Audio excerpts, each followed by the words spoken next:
کہ میں چاہتا ہوں میری 7 نسلوں میں رزق ختم نہ ہو جو مہنگائی اور حالات اور پریشانیاں میں دیکھ رہا ہوں۔ کوئی ہے عمل؟ میں کہا بالکل ہے، اور میں نے اس سے کہا کہ یہ میرے پردادا کے پردادا کا عمل ہے، ان کا یہ عمل ہے، میرے پردادا کے پردادا کا عمل، جو ہماری خاندانی یادداشتوں میں یہ لکھا ہوا ہے،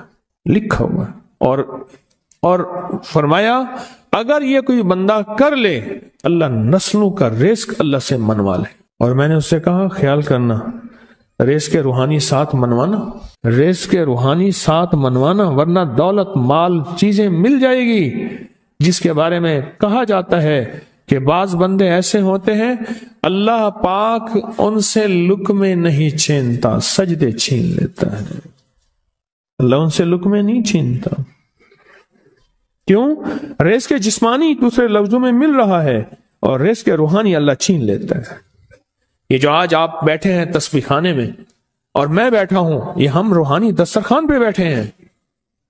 یہ بہت بڑا دسترخوان لگا ہوا ہے، یہ دسترخوان ہے۔ سنا ہے در یار پہ بڑی دھوم ہے، سنا ہے در یار پہ بڑی دھوم ہے، وہاں عاشقوں کا ہجوم ہے۔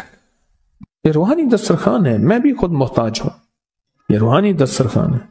تو میں نے اس سے عرض کیا کہ ایک دسترخوان نہیں مانگنا، دونوں مانگنا، رزق روحانی بھی، رزق جسمانی تو اس کو بھی ملتا ہے جس کو کلمہ نصیب نہیں ہوا، رزق جسمانی تو اس کو ہی ملتا ہے جس کو کملی والی کی غلامی نصیب نہیں ہوئی، رزق جسمانی تو اس کو ہی ملتا ہے جس کے ماتھے پہ شقاوت لکھی ہے، رزق جسمانی تو اس کو ملتا ہے جو اللہ کا نافرمان ہے، رزق جسمانی تو اس کو ملتا ہے جو اللہ کے وجود کا انکار کرتا ہے، رزق جسمانی تو اس کو ہی ملتا ہے جو آخرت اور قبر کا انکار کرتا ہے، رزق جسمانی تو اس کو ملتا ہے جو جنات اور برزخ کا انکار کرتا ہے، رزق جسمانی تو اس کو ملتا ہے جو خود کملی والے کی نبوت کا انکار کرتا ہے، وہ تو بے بہا لوگ ہیں، ان کو ملتا ہے۔ پر تجھے بھی صرف رزق جسمانی ملا اور اللہ سے یہ منوا لیا، نہ یہ نہ منوانا، اللہ سے کہنا ہے اللہ رزق روحانی بھی دے اور رزق جسمانی بھی دے، 2 رزق کٹھے عطا فرما۔ کون سا رزق؟ رزق اور رزق جسمانی بھی دے۔ کہیں ایسا نہ ہو کہ میری نسلوں میں صرف مال دولت اور چیزیں ہوں اور تیرا نام اور تیرے حبیب کا نام نہ ہو، تیرا نام اور تیرے کملی والے کا نام نہ ہو، تیرا نام اور تیرے دوستوں کا نام نہ ہو، تیرا نام اور تیری آل و اصحاب کا نام نہ ہو۔ کہیں ایسا نہ ہو میں محروم ہو جاؤں، مجھے آل اور محمد اور آل محمد اور اصحاب محمد کی نسبتیں یہ بھی ساتھ عطا کیے رکھ۔ میں نے اس سے کہا کہ 2 چیزیں مانگنا۔ اچھا قدرت کا نظام ہے تو دیوانے بھی ہوتے ہیں، یقین والے ہوتے ہیں، آپ جیسے آپ مخلص بیٹھے ہیں، اور پوری دنیا میں ہمارے ساتھ اس وقت مخلص بیٹھے ہیں جو ہماری آج کی محفل میں شریک ہیں، ہوتے ہیں دیوانے۔ مجھ سے کہنے لگا ایک وقت ایک جگہ ہو بہت بہتر۔ میں نے اس سے کہا، میں نے کہا پھر بھی اگر ایک وقت ایک جگہ میسر نہ بھی ہو تو اگر عمل کسی وقت چوک جائے، عمل کی جگہ چوک جائے، عمل کا وقت چوک جائے، مجبوری میں نہ ہو تو بہتر ہے، پر توجہ نہ چوکے، دھیان نہ جائے، استحضار نہ جائے، یقین نہ جائے، اور سچا یقین ہو کہ میرا اللہ خود کہتا ہے یہ مانگنا بھی تو اسی نے دیا ہے نا، جب اس کریم نے مانگنا ہی خود دیا ہے تو عطا بھی خود کرے گا۔ نہیں خوف نارے جہیم کا کہ کرم ہے مجھ پہ کریم کا، وہ خود عطا کرے گا مجھے، اس نے مانگنا دیا دے گا۔ یقین ہو ایسا ایسا ایسا ایسا، اتنا زبردست یقین ہو، اتنا یقین ہو اللہ کے ملنے پہ اور اللہ کے مانگنے پہ، اتنا یقین ہو کہ گمان اور خیال سے بالا تر یقین ہو، بہت زیادہ یقین ہو۔ یاد رکھیے گا میری بات، میری طرف دیکھتے رہیں، یاد رکھیے گا جس کو ملا ہے یقین کی طاقت میں ملا ہے، اور جس سے چھنا ہے بے یقینی نے اس سے سب کچھ چھین لیا، بے یقینی نے اس سے سب کچھ چھین لیا ہے۔ جس کو ملا ہے یقین کی طاقت سے ملا ہے، یقین ہو کہ میں کر رہا ہوں اور اللہ مجھے دے دے گا۔ کہا کہ کیسا یقین ہو؟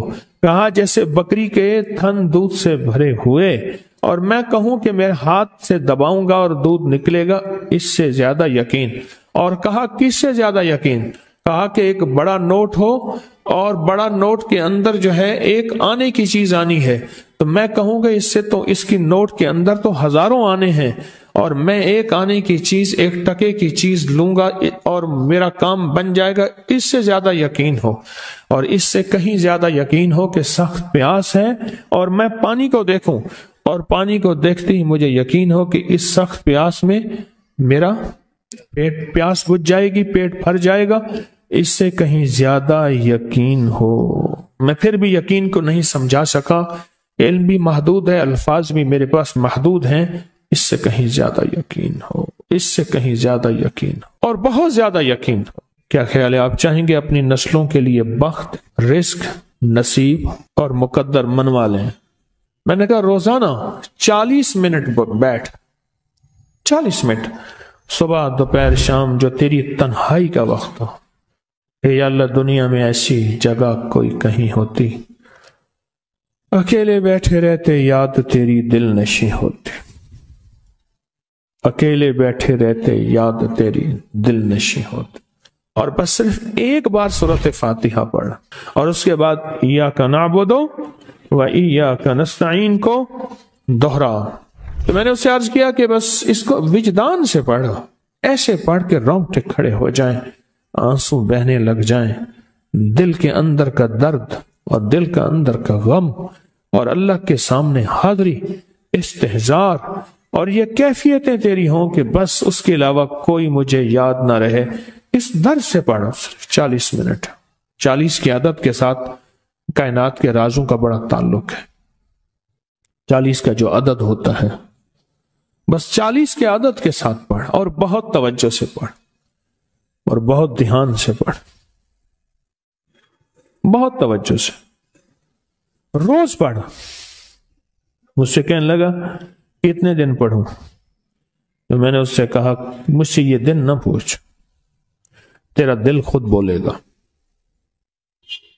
کہ فیصلے ہو گئے ہیں، بس ختم، دل خود بولے گا۔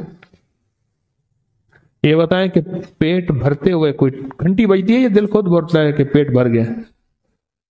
پیاس میں بھی کوئی کہتا تو نہیں ہے کہ آپ کی پیاس بجھ گئی ہے، وہ دل خود بولتا ہے کہ بس اب پانی کی ضرورت نہیں ہے۔ نیند سے دل بھر جائے تو بس دل بس اب سو لیا، وہ اٹھیں۔ اسی طرح دل خود بولے، دل خود بولے، کیا بولے؟ دل خود بولے، اور دل اندر بولے، دل اندر بولے کہ اللہ پاک جل شانہ نے نسلوں کے لیے